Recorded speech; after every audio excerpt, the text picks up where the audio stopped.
Meus queridos irmãos, a paz do Senhor Jesus a todos, maravilha! Estamos aqui mais uma vez, aqui no nosso canal, EBD para Todos. Eu sou o professor Ricardo, estou com você aqui para estudarmos mais um assunto esta semana. Glória a Deus, estamos aqui como você está observando, estamos aqui no nossa parte, aqui no nosso estúdio de gravação. Foi uma obra concluída, graças a Deus, com bastante empenho, com bastante dedicação.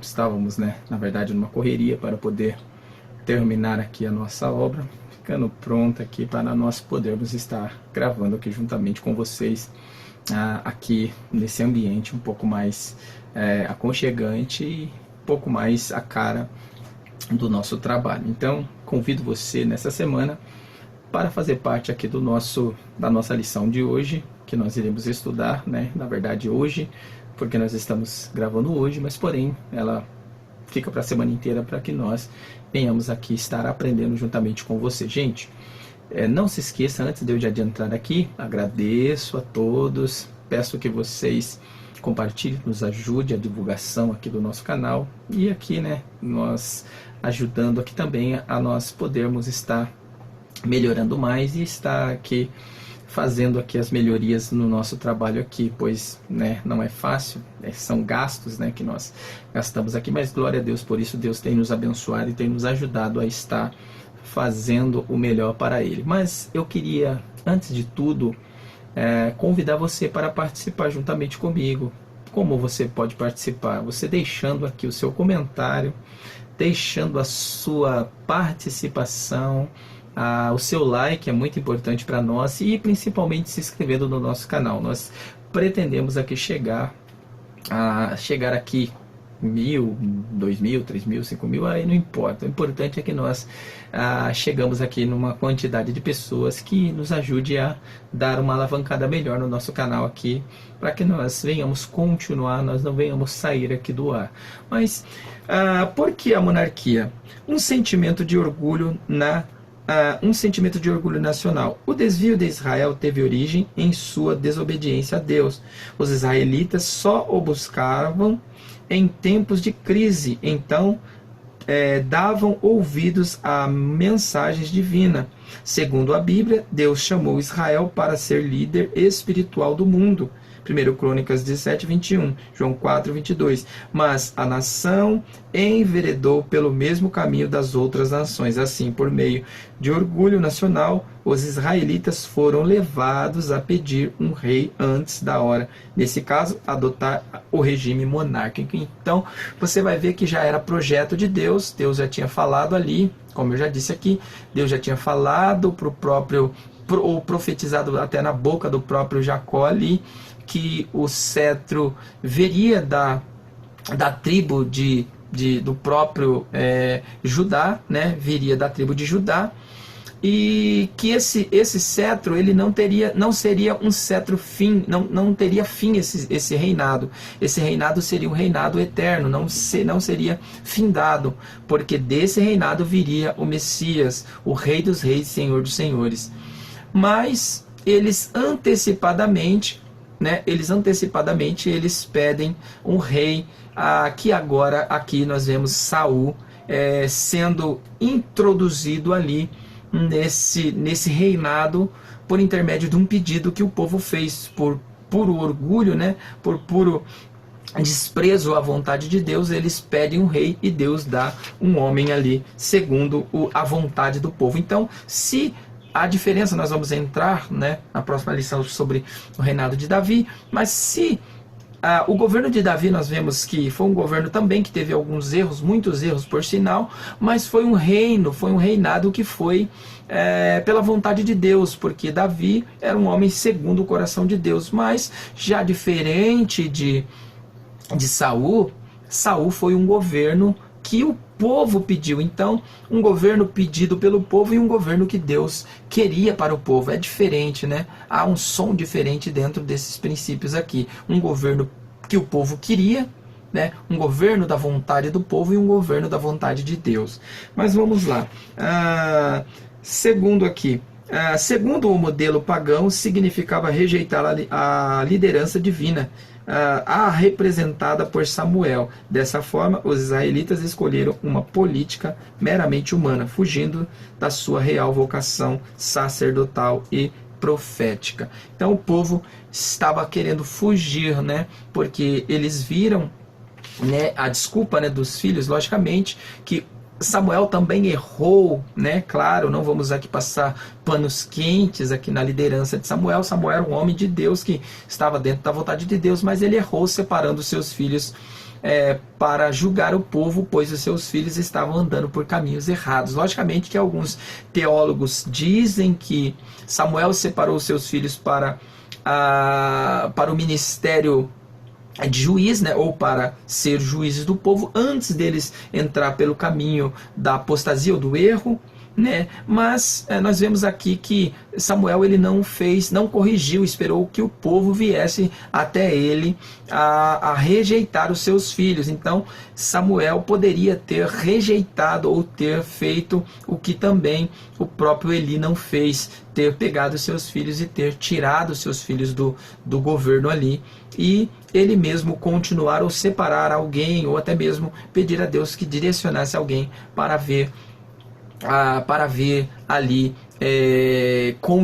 dar continuidade. Ou então o próprio Samuel poderia ter continuado até o reinado de Davi, porque até o reinado de Davi, até Davi aparecer, nós vemos aqui a presença de Samuel ainda, né, estava no meio do povo, porque o próprio Samuel unge o próprio Davi para rei, né, que ele desce a casa de Jessé ali, né, ele desce a casa de Jessé em Belém, no Belemita ali, e unge o seu filho Davi para a rei, mesmo que o próprio Davi ainda era jovem, mas Samuel ainda estava no meio do povo ali. Mas vamos lá. O segundo tópico aqui, nós falaremos sobre o fracasso dos filhos de Samuel. Tá? Este era o contexto dos israelitas. A Arca da Aliança não estava mais com o povo, havia ameaças constantes dos filisteus e os filhos de Samuel não andavam em caminhos retos. Nesse sentido, o pedido dos anciãos tocou o coração do profeta, pois ele sabia que os seus filhos não tinham condições morais nem espirituais para substituí-lo. Samuel era um líder fiel, sincero, verdadeiro, e embora fosse duro ouvir, ele sabia que os anciãos falavam a verdade. Biblicamente não há problema em um filho de pastor vir a substituir o pai no ministério. Entretanto, isso não pode se dar por causa do amor paterno, mas pela vocação dada por Deus e confirmado pela Igreja de Cristo, o dono da obra do Senhor. Vamos lá, primeiramente, nós entendemos aqui, gente, que Samuel, como um bom pai, né, como um pai amoroso, ele queria dar alguma coisa a fazeres para os seus filhos. Ele queria colocar os seus filhos para ser útil, né, para estar ali dando continuidade ao serviço que ele estava fazendo. Porém, os seus filhos foram pessoas que andaram por caminhos errados, assim como os filhos de Eli. Mas agora, como o escritor ele diz aqui, biblicamente não há problema em um filho de pastor vir a substituir o pai no ministério. Eu acredito que também não existe problema algum o pastor ele colocar os seus filhos para dar continuidade ao ministério. Sim, com certeza não. Desde quando esse filho ele tem a vocação ministerial, desde quando esse filho ele tem a mesma chamada, porque muitas das vezes queremos colocar os nossos filhos para dar continuidade a um trabalho ou fazer algo concernente à obra de Deus, mas os filhos eles têm outro tipo de vocação, eles são vocacionados para outra coisa. Mas muitas das vezes os pais eles querem. Continuando aqui, nós vamos entrar, né, na questão aqui, né, dos pais, né, os pais que querem colocar ou direcionar os seus filhos ao ministério, ao mesmo ministério que eles estão, sendo que será que é a vontade de Deus que esses filhos eles continuem ou dão continuidade ao mesmo ministério ao qual o pai estava? Nós sabemos que Logicamente que a Bíblia ela não condena, a Bíblia é clara, né? A Bíblia é clara a respeito aqui do serviço, né, do serviço tanto monárquico como o serviço ministerial, até mesmo do sacerdócio, né? Nós vemos que os pais ensinavam seus filhos, direcionavam seus filhos para seguir o mesmo caminho que os pais estavam. Porém, nós vemos os filhos de Arão, os dois filhos mais velhos de Arão, eles foram lançados como sacerdotes iriam assumir a responsabilidade do sumo sacerdócio do pai e o sacerdócio. Só que eles entraram com fogo estranho ali dentro da congregação, ou dentro do templo, ou dentro ali, né, do tabernáculo. Porém, Deus os exterminou ali na porta do tabernáculo, porque eles entraram com fogo estranho. A mesma coisa aconteceu com os filhos de Eli. Os filhos de Eli só não foram mortos dentro do templo, ou dentro do tabernáculo, mas eles foram mortos em batalhas. Por quê? Porque eles andaram por caminhos errados, eles estavam em caminhos tortuosos, eles não estavam andando na presença de Deus. Eli direciona os seus filhos para o sacerdócio, para o sumo sacerdócio, porque eles iriam substituir Eli. Porém, o que acontece? Os filhos de Eli andaram por caminhos tortuosos, pecados, adultérios, roubo, extorquindo o povo, mentindo, enganando. Então eles estavam todos enrolados, fazendo com que o povo se desviassem, colocando até idolatria no meio do povo. Eles estavam em uma apostasia grande, e tanto que Deus os exterminou ali em batalha contra os filisteus. Eles até perderam a vida e também perderam o símbolo da presença de Deus de Israel. Então você vê um segundo aqui. A mesma coisa aconteceu também com os filhos de Samuel. Samuel, o grande profeta, o grande sacerdote, o grande juiz. Ele coloca os seus filhos também para julgar o povo, só que os filhos de Samuel também estavam no mesmo caminho, errando, mentindo, enganando, desviaram-se do caminho do Senhor. Eles estavam negociando o juízo ali do povo. Se pagavam, eles julgavam ou não, assim mais ou menos acontecia. Então Deus, o povo mesmo rejeitou ali o trabalho, ou até mesmo o juízo ali, os juízes, né, que eram os dois filhos de Samuel. E o povo veio pedir um rei, porque eles não queriam os filhos de Samuel como juízes e como até mesmo sacerdotes para eles. Então você vê que não é errado você colocar o seu filho para substituir o seu ministério. Porém, se esses filhos eles têm vocação, amém, glória a Deus.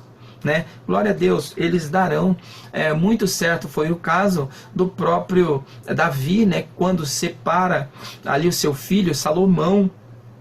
Salomão foi um filho do erro, mas porém foi um filho que foi um grande rei de Israel. Teve algumas falhas, como quase todos teve, mas foi um grande rei que Israel teve, o segundo depois do seu pai.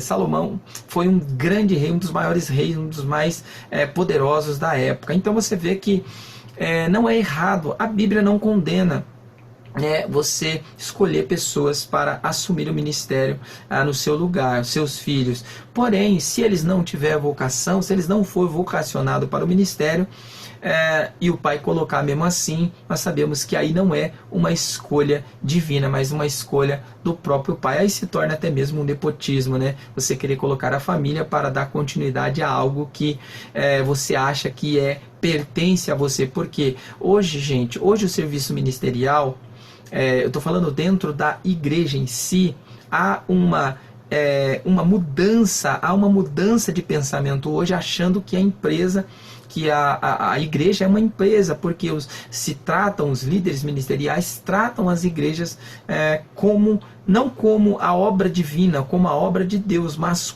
como uma empresa. Por quê? Porque eles tiram aqueles quem ele quer, eles escolhem quem eles querem.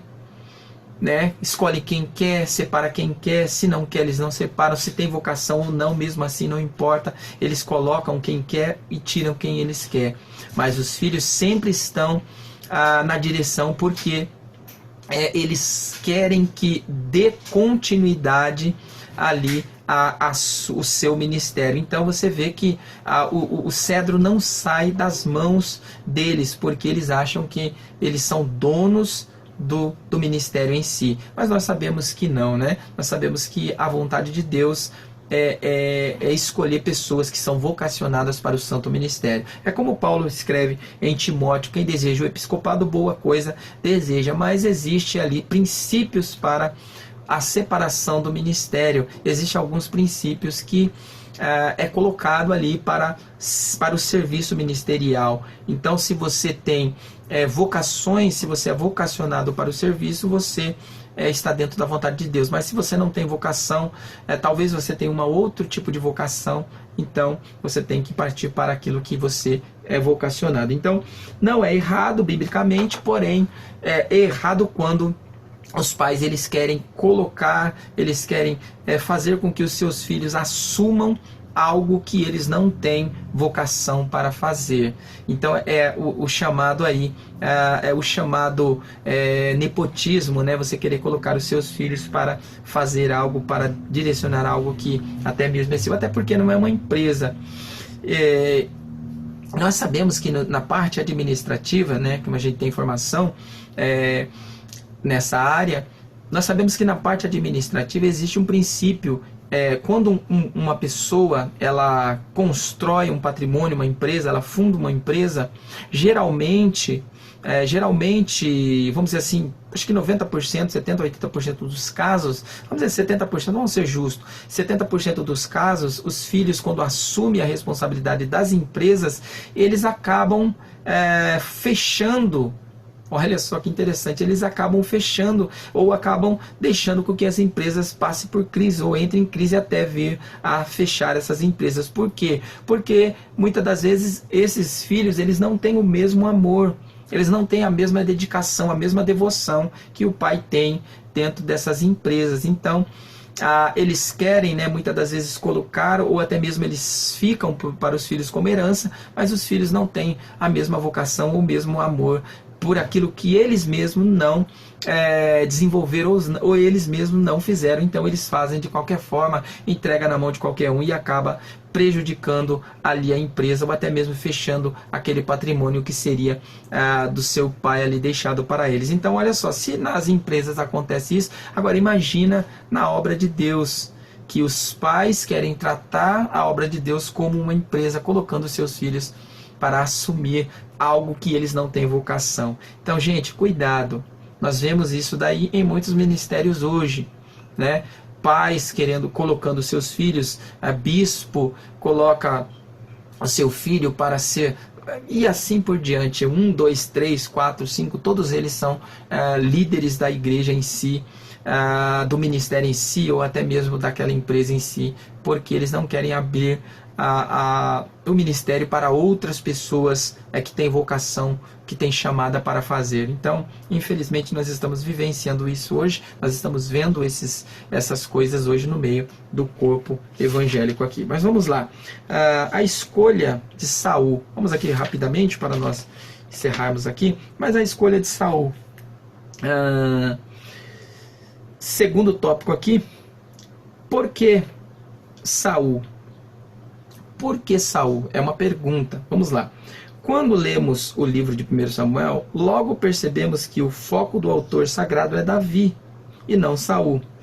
Gente, para nós entendermos aqui claramente, né? Se nós entendemos que o foco da lição, ou o foco do livro de Samuel é Davi, porque Davi foi o grande rei, né? Foi o rei, assim, se não o mais importante, né, o segundo rei e o mais importante de Israel, logicamente que talvez dá a se parecer que o foco todo seria em Davi, mas nós sabemos que não há como nós falarmos isso, porque se a Bíblia, se o texto ele apresenta o reinado de Saul, o reinado de Saul, porque havia uma importância nisso.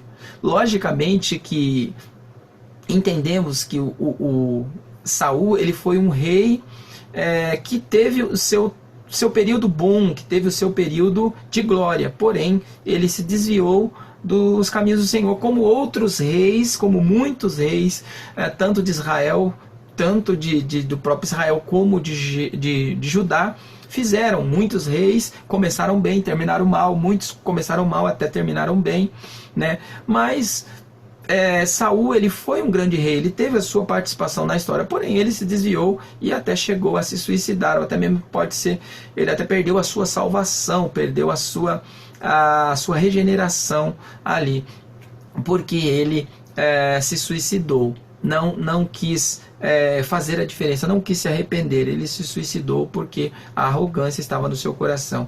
Mas o foco desse rei, o foco aqui nesse rei é o pedido do povo.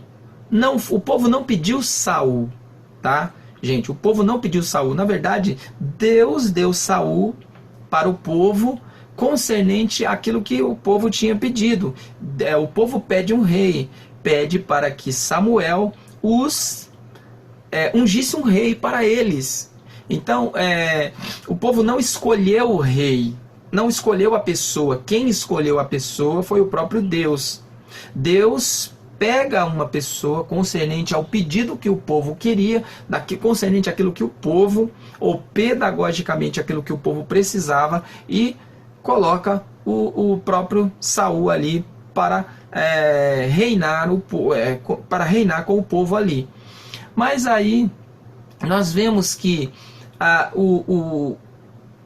toda a discorrência aqui do texto, até o capítulo 16 de 1 Samuel, nós vemos que Saul ele estava indo bem, só que quando o seu reinado ia ser confirmado por Deus, no capítulo 15, né, o capítulo 15 e o capítulo 16, Samuel ele estava talvez na sua cidade em Ramá, ou foi para qualquer outro lugar ali, e depois da batalha que o próprio Saul teve ali, ele manda que eles matassem todo aquele povo, aquele exército, e depois não ficasse com nada, não pegasse nada, e depois quando Samuel voltasse, eles fariam o sacrifício, ofereciam o sacrifício a Deus, e Deus estaria confirmando o reinado aqui de Saul. Mas Saul aguardou por um tempo, mas ele se precipitou e acabou fazendo aqui o sacrifício antes que Samuel chegasse. E quando Samuel chegou, Saul já tinha feito o sacrifício. Então Deus ali rejeitou Saul, porque Saul se precipitou em oferecer um sacrifício que não era para ele oferecer. Ele agora ia ser confirmado como rei, ou ele era o monarca do povo, ele era um governo do povo, ele não era sacerdote, muito menos muito menos profeta. Ele era apenas um monarca, um rei que governaria o povo. Ele não podia fazer sacrifício, ele não poderia oferecer sacrifício, mas ele achou que ele podia fazer isso e foi lá e ofereceu o sacrifício, e Deus agora rejeitou o seu reinado. Então nós entendemos isso, né, que o pedido do povo é atendido e Deus oferece Saul para governar o povo. Então Saul não foi um governo que o povo colocou, mas sim um governo que o povo pediu. Então essa é a diferença. Eles não votaram, eles não escolheram, eles não pegaram Saul e colocaram ele no trono, não. Eles pegaram, pediram para Samuel, e Samuel ali, segundo a vontade de Deus, escolheu Saul para governar o povo ali. Segundo tópico aqui, ou subtópico, a unção de Saul por Samuel. Na unção de Saul, alguns detalhes devem ser destacado. Samuel o beijou em sinal de aflição, admiração pessoal. A unção era feita com azeite de oliva. A cerimônia simbolizava a investidura divina para o exercício do cargo. Então, esses dois princípios aqui, que ele primeiramente, Samuel reconheceu o valor que Saul tinha, o beijando, o abraçando em sinal de reconhecimento, né? Reconhecimento do seu, da sua importância agora para o povo, e também ele unge, né? Ungiu a cabeça de Saul aqui com o óleo, porque a unção era a separação ali para qualquer tipo, tanto para o sacerdócio como para o rei, para o reinado, né? Até mesmo para profeta, era derramado o azeite sobre a cabeça ali do povo, daquele que ia ser ordenado. Terceiro aqui, os sinais de confirmação da unção. 3 são os sinais, né, da confirmação aqui do... Eu acredito que Deus iria confirmar ainda, né? Deus iria confirmar ainda o reinado de Davi. Então Deus não confirma o reinado de Davi, Deus confirma a escolha. Deus confirma a escolha que Samuel escolheu. Então Deus direcionou Samuel, assim como aconteceu no caso de Davi. Quando Samuel desce à casa de Jessé, Deus manda que Samuel descesse à casa de Jessé para escolher um rei. Chegando lá, ele viu todos os filhos, né, os oito filhos ali de Jessé, e Samuel, ele viu o primeiro, que era Samá. Ele já queria ungir Samá. Só que aí o que acontece? Deus falou, não é esse. Deus não confirmou esse, você está vendo por fora, eu estou vendo por dentro. E foi passando, quando chegou o último, que era Davi. Aí Deus falou, olha, pode ungir, que é esse. Então a mesma coisa aconteceu aqui no caso aqui de Saul. Deus trouxe e confirma aqui que era ele, mas o seu reinado não foi confirmado aqui. Terceiro ponto aqui, o terceiro tópico fala o rei que o povo escolheu. Então, falando aqui sobre a escolha, uma escolha pautada na aparência. Saul rejeitou a palavra do Senhor, assim brevemente Deus daria ao povo um rei segundo o seu coração. 1 Samuel 13:13. Entretanto, para o povo, Saul era um candidato que enchia os olhos. Fisicamente era um homem notável. O povo não via nada além de que a aparência humana, mas Deus, que sonda todas as coisas, conhecia o coração de Saul. Mesmo não sendo o rei ideal do ponto de vista divino, Deus o designou e o nomeou. Amém? Então, logicamente que Deus, né, escolhe, Deus separa ele e leva ele agora para o que o povo viesse conhecer. E o povo gostou, porque era isso que o povo queria. Um homem ostentoso, um homem famoso, lógico que, vamos dizer assim, famoso no sentido de que era um homem grande, um homem forte, um homem que tinha uma beleza, né? Um homem que tinha uma postura. Então foi assim que o povo viu Saul aqui, e foi assim que Deus definiu Saul para o povo. Olha, é isso que vocês querem algo que os olhos vejam, que encha os olhos de vocês, mas vocês não querem aquilo que o coração de vocês vejam, vocês querem aquilo que os olhos vejam. Foi o que aconteceu no caso de Saul aqui. Segundo, os direitos do novo rei.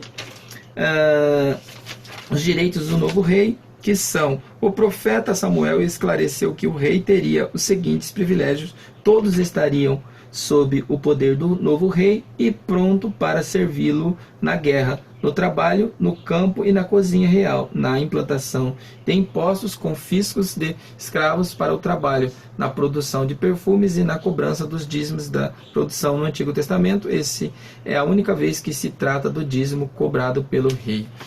Olha só que interessante. Primeiramente, nós vemos aqui que o povo, antes de se implantar um reinado, o povo, eles tinham liberdade de plantar, de colher. Eles tinham liberdade, claro, de levar os dízimos, né? Que eles tinham essa obrigação de levar os dízimos ao templo ali, os pães, as suas ofertas, né? Ajudar o templo, ajudar os sacerdotes, os levitas, ajudar. Mas eles tinham uma certa liberdade, eles não tinham uma imposição de um de um governo. Eles não tinham uma imposição de pagar tributos, de pagar impostos. Eles viviam concernente àquilo que Deus, né, implantou para eles desde Moisés ali. Eles tinham as obrigações? Tinham, só que eles faziam voluntariamente, pelas suas próprias vontades. Então eles não eram obrigatoriamente para fazer isso. Agora, o que acontece? Quando o rei assume, começa a se impor agora as diretrizes do rei aqui. Eles tinham que trabalhar para o rei, eles tinham que oferecer serviços ao rei, teriam as suas propriedades, seriam pertencentes ao rei, as terras seriam separadas conforme o rei quisesse, os seus filhos teriam que trabalhar para o rei. Eles não teriam mais essa liberdade de fazer aquilo que eles achavam que era melhor para eles. Então eles tinham que viver segundo a vontade do rei. Então foi isso que Samuel apresentou para o povo, mas mesmo assim o povo não aceitou a opinião de Samuel e falou assim: olha, não importa, nós queremos um rei, mesmo que seja para viver debaixo de opressão, mas nós queremos que o rei assuma a nossa guerra, que o rei lute as nossas guerras e que nos julgue conforme eles querem, ou ele quer aí. Então esse foi o erro que o povo pediu, esse foi o erro que o povo pediu para que Samuel viesse separar um rei para eles. Mas Deus tinha planos, mas eles não quiseram esperar os planos de Deus, e assim eles assumiram aqui. Mas vamos lá, para nós fecharmos aqui, gente, só para nós fecharmos aqui a nossa lição. Deixa eu colocar aqui em cima aqui. Eu gostaria aqui de falar rapidamente algo concernente à separação para o ministério. Primeiramente, dentro da separação, nós estamos entendendo aqui uma coisa, nós precisamos entender, tá? Dentro da separação existem princípios ministerial que Deus ele coloca, que a Bíblia ela nos indica, né? Existe a separação divina, né? Que Deus escolhe os seus líderes, as suas pessoas para liderar a igreja, o seu trabalho, a instituição aqui na terra, porque a igreja em si, na verdade, somos nós somos a igreja de Cristo. Porém, existe a instituição que foi instituída lá em Atos dos Apóstolos, que é a igreja física.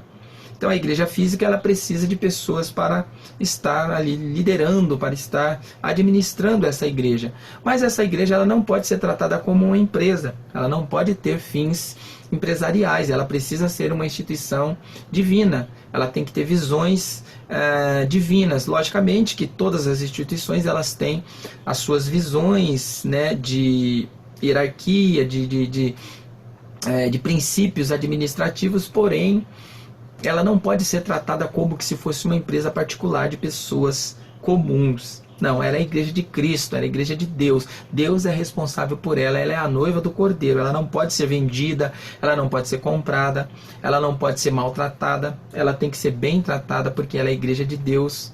Agora, se você trata a igreja de Deus como a sua empresa, infelizmente, você está errando fazendo isso com o corpo de Cristo. Primeiramente, existe 3 tipos de separações. Primeiro, a primeira separação é a separação divina, né? A primeira separação é a separação divina. A segunda separação é a separação ou a escolha pelo homem. Então, primeiro Deus escolhe essa separação, né? Por Deus, Deus escolhe, Deus separa o homem. Segundo, o homem escolhe, o homem separa, o homem pega e coloca. E, em terceiro lugar, existe a compra da separação, o pago pela aquela posição. A primeira, nós entendemos que quando está na vontade de Deus, a separação ou a escolha, tudo vai correr conforme Deus escolheu. Deus só escolhe pessoas vocacionadas, pessoas que vão verdadeiramente direcionar o seu trabalho com maestria. Então Deus escolhe os seus líderes, a sua liderança, o seu povo, os seus ministros, né, os seus obreiros. Agora, quando o homem separa, infelizmente, o homem está escolhendo, como no caso aqui, né? No caso foi de Saul aqui, que foi um pedido do povo, né? O povo, bem dizer, pediu esse governo. Então, quando o homem escolhe, infelizmente o homem não sabe, o homem conhece por fora, mas não conhece por dentro o que vai acontecer, como se dará, se essa pessoa tem vocação ou não. Em terceiro lugar, aquele que compra, aquele que tem condições e compra o ministério, esse verdadeiramente já tem um outro pensamento. Ele quer o ministério, mas ele quer para negociata, porque ele vê que tem alguma coisa para tirar desse ministério. Então, gente, vamos ter cuidado. Vamos ter cuidado hoje com as vocações. Se você é vocacionado por Deus, se você é escolhido por Deus, se você foi chamado apenas pelo homem, ou se você está pagando pelo seu ministério, se você está comprando. Infelizmente, o que nós vemos mais hoje são pessoas comprando o ministério. Se você não é dizimista, se você não é ofertante, se você não paga, você não é levantado ao ministério.